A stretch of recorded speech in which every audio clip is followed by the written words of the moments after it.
जी, अस्सलाम वालेकुम viewers. Islamabad live stock form की तरफ से हम आपको खुश आमदीद कहते हैं। अभी जिस टॉपिक पे हम वीडियो बनाने जा रहे हैं उसका वो है किड्स मैनेजमेंट के ऊपर हमने एक नहीं वीडियो चल। बनाई थी। उसके ऊपर काफ़ी वो इनपुट आया कि जी वो वीडियो के अंदर उनका ख्याल था कि हमने बहुत डिटेल में कवर नहीं की। तो व्यूअर्स का ख्याल था कि हम इसको काफ़ी डिटेल में कवर करें। अच्छा, अब ये एक बड़ा लंबा टॉपिक है। मेरी डॉक्टर की बात हो रही थी, बड़ा लंबा टॉपिक है। हो सकता है कि ये वीडियो अभी हम बनाने जा रहे हैं इसके अंदर भी सारा कवर ना हो सके। हम अगली के अंदर इसको और कवर करेंगे, लेकिन एक प्लीज ये है कि जो नेक्स्ट वीडियो थी उसमें जो टॉपिक्स रह गए थे वो इसके अंदर हम कवर कर देंगे। तो डॉक्टर साहब अस्सलाम वालेकुम, जी कैसे हैं आप? वालेकुम सलाम। डॉक्टर साहब, ये जो किड्स मैनेजमेंट के ऊपर हमने वीडियो बनाई थी उसके आगे जो जो, जो नेक्स्ट मंथ है, ठीक है, उसके अंदर क्या क्या चीज़ें खाने के लिहाज से, मेडिसिन के लिहाज से, ग्रोथ के लिहाज से एक फार्मर को किन किन चीज़ों का ख्याल करने की ज़रूरत है और क्या क्या चीज़ें केयरफुल होने की ज़रूरत है? जी बिस्मिल्लाहिर्रहमानिर्रहीम। असूलन तो किड मैनेजमेंट के ऊपर एक सीरीज़ बनती है, जिस तरह हमने फीड के ऊपर एक सीरीज़ बनाई थी, इसके ऊपर भी एक सीरीज़ बनती है जो कि हम बनाएंगे इंशाल्लाह।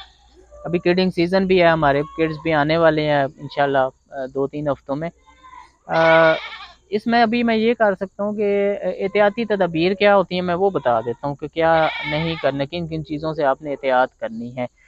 बाकी मैनेजमेंट कैसे करनी है वो बहुत लंबा हो जाएगा, वो फिर उसी सीरीज में हम डिस्कस करेंगे। ये एक सीरीज अ, ऐसे हम बना लेते हैं क्योंकि किड्स के ऊपर लोग फार्मर का ना बड़ा सीरियस ये मसला सबसे है। मुश्किल टॉपिक हाँ, है, ये इस गोट फार्मिंग का सबसे मुश्किल टास्क है। यहीं पे आके मार पड़ती है, यहीं पे आके बस होती है लोगों की। बिल्कुल ठीक। बहुत मुश्किल काम है। तो बनाएंगे इंशाल्लाह, इसके ऊपर पूरी सीरीज बनाएंगे। तो ठीक। अभी इंशाल्लाह बल्कि किड्स आ रहे हैं, हम साथ साथ करते भी जाएंगे और इसके ऊपर सीरीज बिल्कुल भी ठीक। कंटिन्यू बिल्कुल ठीक। रखेंगे।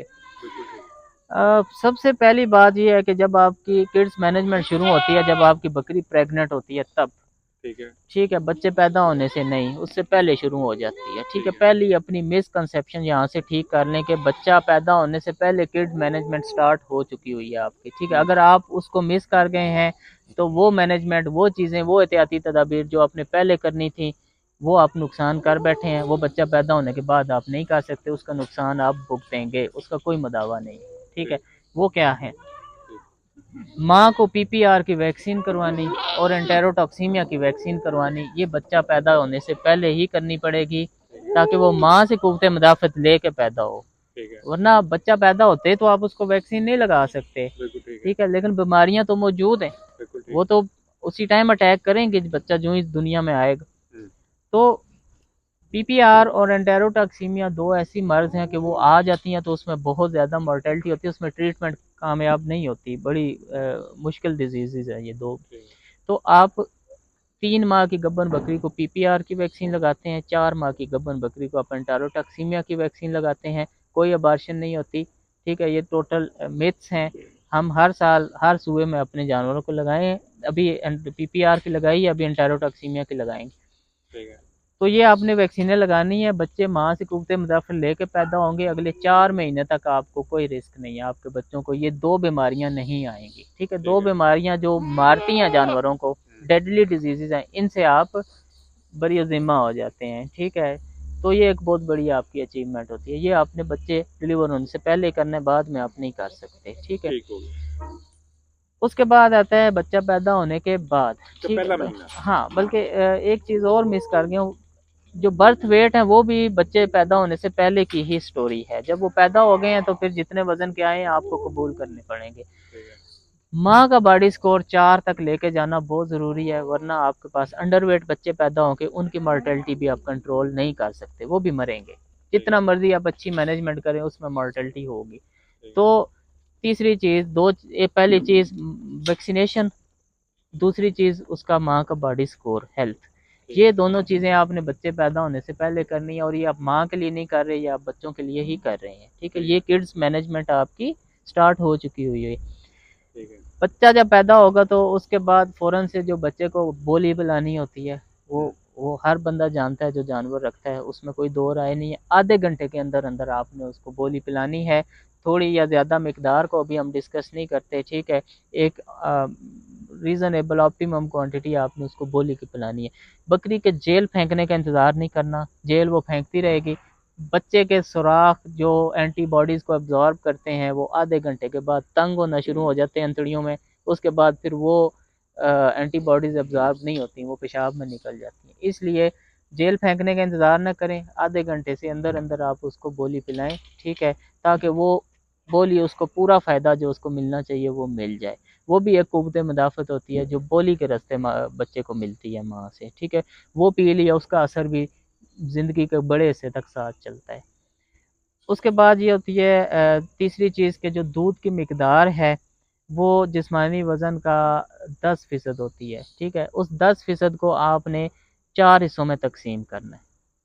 पहला पूरा महीना आप बेशक 4 हिस्सों पे तक़सीम करें, या अगर पूरा महीना नहीं तो एटलीस्ट 15 दिन आप उसको 4 हिस्सों पे तक़सीम करें। जैसे 10% अगर 400 ग्राम बनता है तो 100 ग्राम 100 ग्राम 100 ग्राम 100 ग्राम करके आप उसको 24 घंटों में 4 बराबर हिस्सों में तक़सीम करेंगे। रातें जागनी पड़ती हैं, इसमें आपको उठना पड़ेगा। अगर 4 पे नहीं तो फिर 15 दिन आप 4 हिस्सों पे रखें, 15 दिन के बाद आप उसको फिर 3 हिस्सों में तक़सीम करें, ठीक है। क्वांटिटी 10% ही रहेगी।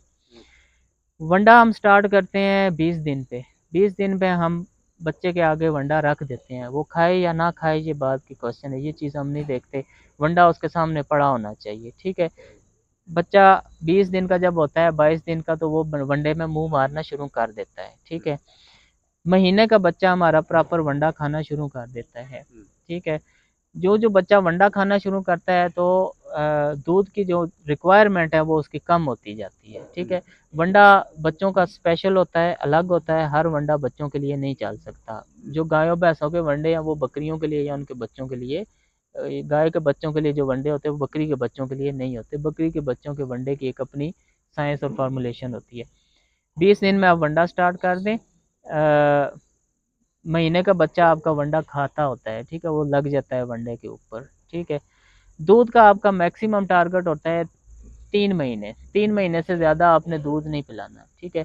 अब महीने पे बच्चे ने वंडा शुरू किया है, अगला पूरा जो महीना है, दूसरा महीना जो उसकी उम्र का है, उसमें दूध और वंडा दोनों चलते हैं, ठीक है। वंडे की अभी तक आप मिकदार का तयन नहीं करते, आप फ्री चॉइस वंडा देते हैं जितना बच्चा खा रहा होता है। 2 महीने की उम्र तक आप बच्चे को फ्री चॉइस वंडा देते हैं कि जितना वो खा ले, ठीक है। और दूध की मिकदार जो है वो अभी 10% ऑफ जिस्मानी वज़न बॉडी वेट के हिसाब से ही चल रही है। 60 दिन की उम्र तक आप बच्चे को 10% ऑफ जिस्मानी वेट आप उसको दूध देंगे और वंडा उसको फ्री चॉइस देंगे, ठीक है। 2 महीने के बाद बच्चा खुद या तो दूध कम कर देगा, ठीक है, या फिर आप अपनी मर्ज़ी से उसको दूध एक टाइम कर सकते हैं, ठीक है। पहले अगर आप 2 टाइम पिला रहे हैं तो आप उसको एक टाइम कर सकते हैं। बच्चा जब दूसरे महीने में एंटर होता है तो आप उसको दूध 2 टाइम कर सकते हैं, ठीक है। लेकिन पहला महीना आप उसको 3 या 4 टाइम पिलाएं, ठीक है। दूसरे महीने में आप उसको 2 टाइम पे करेंगे, ठीक है, वंडा फ्री चॉइस चलेगा। 60 दिन का जब बच्चा हो जाएगा तो दूध आप उसको एक टाइम कर दें, वंडा जो है फिर उसके बाद आपने उसको वंडे की भी मिकदार का तयन करना शुरू कर देना है, ठीक है। तीसरा महीना दूध पीने का आखिरी महीना होता है। 3 महीने जब 90 दिन उम्र पूरी हो जाती है आपने दूध ख़त्म कर देना होता है, ठीक है। और बच्चे को आपने हे के ऊपर लगाना शुरू कर देना होता है, ठीक है। अब बच्चे को आप 2.5 माह की एज पे भी हे इंट्रोड्यूस करवा सकते हैं, 3 माह की एज पे भी हे इंट्रोड्यूस करवा सकते हैं, ठीक है। सब्ज़ चारा बच्चे को नहीं डालना, सब्ज़ चारे का अभी तक कहीं पे जिक्र नहीं है, ठीक है, वो नहीं डालना अपने बच्चे को। हे जो है खुश्क लूसन डाल सकते हैं, कोई भी खुश्क अच्छी क्वालिटी की हे है वो आप डाल सकते हैं। तो तीसरे माह की एज में दूध ख़त्म हो गया है, वंडा चल रहा है, ठीक है, वंडे के साथ हे ऐड हो जाएगी, ठीक है। अब हे और वंडा चल रहा है, ठीक है। उससे ऑनवर्ड फिर बच्चा ग्रोइंग एज में आ जाता है, चौथे माह से ऑनवर्ड वो ग्रोइंग एज में आ जाता है, ठीक है।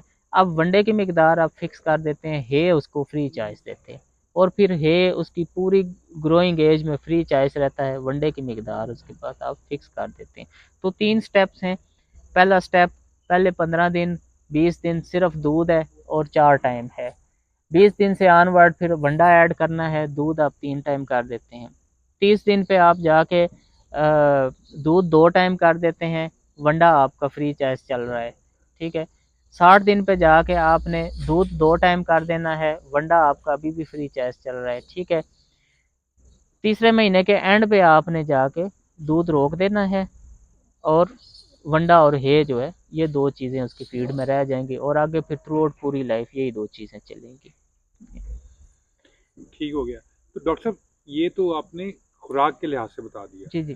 कोई वैक्सीनेशंस भी हैं जो इन हाँ, 3 महीनों 4 में? माह की एज में ना 2 वैक्सीनेशन आपने प्रेगनेंसी में कर दी, इसके अलावा फिर आपको ज़रूरत नहीं है किसी और वैक्सीनेशन की। जब 4 माह का बच्चा हो जाएगा ठीक है। तो 4 माह की एज में आपने उसको पीपीआर की वैक्सीन करनी है।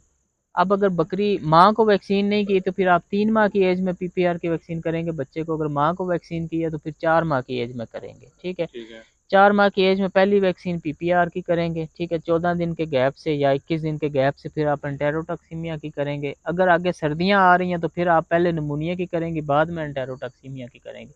वरना फिर तीसरी वैक्सीन जो है आप 1 महीने के बाद आप निमोनिया की करते हैं। ये 3 वैक्सीनें आपने बच्चे को जो ही 4 माह की एज से ऊपर होता है तो वैक्सीनेशन स्टार्ट हो जाती हैं उसकी, ठीक है। इसके अलावा डिवर्मिंग करनी होती है। 3 माह का बच्चा या 2.5 माह का जब बच्चा हो जाता है तो आप उसकी डिवर्मिंग कर सकते हैं, बल्कि करनी चाहिए। 2.5 माह के बच्चे की आप डिवर्मिंग कर सकते हैं, कोई भी ठीक। अल्बेंडाजोल या लीवामाइसोल लेके उसकी जो हल्के साल्ट हैं आप लीवामाइसोल यूज़ करें, उसके ज़्यादा अच्छे रिजल्ट हैं बच्चों में। तो 2.5 माह की एज में आप लीवामाइसोल से डिवर्मिंग कर दें। ठीक है। तो ये डिवर्मिंग वैक्सीनेशन 4 माह की एज में शुरू होगी और 4 माह से पहले उसकी टोटल खुराक है, इसके अलावा और कोई चीज़ नहीं है। ठीक हो गया। अच्छा, अब एवरमेक्टिन का इस्तेमाल कब से शुरू करना चाहिए? कि जो एवरमेक्टिन बता भी दिए, जो जो ये जो इंसेक्ट्स चिचड़ों कीड़े के लिए जो कीचड़ों कीड़ा के लिए। लगा वो टीका लगाते हैं। मैं आइवरमेक्टिन नहीं यूज़ करता जानवरों में। ठीक है। मैं चिचड़ नहीं रहने देता फार्म पे। ठीक है। उसके लिए मेरे पास और बहुत मेथड है। मैं स्प्रेज करता हूँ, मैं एरिया क्लीन कर देता हूँ, अपनी प्रीमिसेस साफ रखता हूँ। ठीक है। लेकिन मैं चिचड़ जानवरों पे आने ही नहीं देता। चिचड़ आ जाते हैं जानवरों पे फिर आइवरमेक्टिन लगाना पड़ता है। लेकिन चिच्चड़ आने से जो मसले होते हैं वो फिर आइवरमेक्टिन लगा के भी ठीक नहीं होते, और आइवरमेक्टिन के साइड इफ़ेक्ट अलग से जानवर को बर्दाश्त करने पड़ते हैं। तो मैं आइवरमेक्टिन नहीं यूज़ करता जानवरों में। मैं आइवरमेक्टिन लगाते हैं चिच्चड़ों के लिए, और चिच्चड़ तो सवाल नहीं पैदा होता फार्म के ऊपर आए, मैं आने ही नहीं देता, ठीक है। तो उसके लिए स्प्रे करते हैं हम, एग्रेसिव स्प्रे करते हैं, 4-4 दिन के वक्फे से भी करते हैं अगर चिच्चड़ नज़र आना शुरू हो जाए। वरना वीकली स्प्रे होता है या 15 दिन के बाद हम स्प्रे रूटीन के साथ करते हैं। चिच्चड़ फार्म पे आया है तो फिर मसले मसले हैं, फिर आइवरमेक्टिन से आप बच नहीं सकते, फिर ब्लड पैरासाइट्स और फिर बहुत लंबी स्टोरी चलती है। तो आइवरमेक्टिन नहीं है रिकमेंडेड। बिल्कुल ठीक। इस पे फिर किसी दिन बाद में मैं आपसे जहमत दूंगा कि क्यों एवरमेक्टिन आप रिकमेंड नहीं करते, हाँ, वो इसके साइड इफेक्ट्स और इस के चीज़ों के ऊपर ऊपर हम कर किसी लेंगे दिन बात, और बात ठीक। कर लेंगे। तो व्यूअर्स, जैसे हमने शुरू में बताया था, ये एक बड़ा टॉपिक है किड्स मैनेजमेंट का।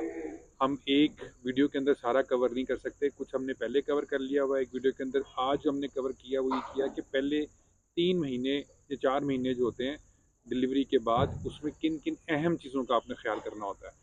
उसमें तो है ही फीडिंग है, फीडिंग के अलावा है ही कुछ नहीं है। अगर पहले 3 से 4 माह आप बच्चे की फीड को समझ गए, उसकी खुराक और उसकी ज़रूरत को समझ गए हैं ना, और उसके हाजमे को अगर आप समझ गए हैं तो उसके अलावा है ही कुछ नहीं है, ठीक है। इन्फेक्शंस जो बकरियों में आती हैं वो मैंने प्रेगनेंसी में ही रूल आउट कर दी, वैक्सीन कर दी, ठीक है। ठीक है। उसके बाद है ही फीड है। डायरिया लगता है, मरते हैं, डायरिया अलग ही फीड के साथ है, और कोई तीसरी चीज़ है ही नहीं है। या फिर डिवर्मिंग है, वो अगर 2.5 माह की उम्र में आपने नहीं की तो हो सकता है वर्म से डायरिया लग जाए। लेकिन वर्म से जो डायरिया लगता है उसमें मोर्टेलिटी नहीं होती, जानवर मरते नहीं है। मरते हैं तो खुराक के डिसबैलेंस से मरते हैं, खुराक की ऊंच नीच से मरते हैं, गलत खुराक से मरते हैं, दूध की कम ज़्यादा मकदार से मरते हैं, दूध के गलत टेम्परेचर से मरते हैं, दूध के गंदे बर्तनों की वजह से मरते हैं, वनडे की फार्मूलेशन ठीक नहीं है उससे मरते हैं, वंडा काबिल हज़म नहीं है, वनडे की मकदार ऊपर नीचे हुई है उससे मरते हैं। और कोई चीज़ बच्चों को मारती नहीं है, या सर्दी गर्मी है। तो है ही खुराक और उसकी डाइजेशन है, उसका हाजमा है। जिस बंदे ने बच्चे के पहले 3 या 4 माह के डाइजेशन या हाजमे या उसकी खुराक को समझ लिया है, वो उसके बच्चे नहीं मरते, किड मोर्टेलिटी नहीं होती। ठीक हो गया डॉक्टर साहब, बहुत शुक्रिया। किसी अगली वीडियो में फिर हम इसके बाकी जो पहलू रह गए उसके ऊपर फिर अब डिटेल में हाँ, डिस्कस ये करेंगे। खुराक का जो तनासब है, उसकी मकदार है, उसकी शिफ्टिंग है, दूध से वनडे, वनडे से ट्रांजिशन है हे के ऊपर, और फिर किड वाले वनडे से जो है ग्रोअर वाले वनडे के ऊपर ट्रांजिशन, और उनके प्रोटीन लेवल्स कैसे चेंज होते हैं, अज्जा कौन से बच्चों के लिए आते हैं और कौन से आप रख सकते हैं, कौन से निकालने पड़ते हैं, ये लंबे टॉपिक हैं, ये कॉम्प्लिकेशंस हैं, बारीक बातें हैं। ये इंशाल्लाह जब हम किड मैनेजमेंट की सीरीज़ बनाएंगे तो सारी चीज़ें डिटेल से डिस्कस करेंगे इंशाल्लाह। इंशाल्लाह। बहुत शुक्रिया डॉक्टर साहब, थैंक यू जज़ाकल्लाह। Very much, thank you.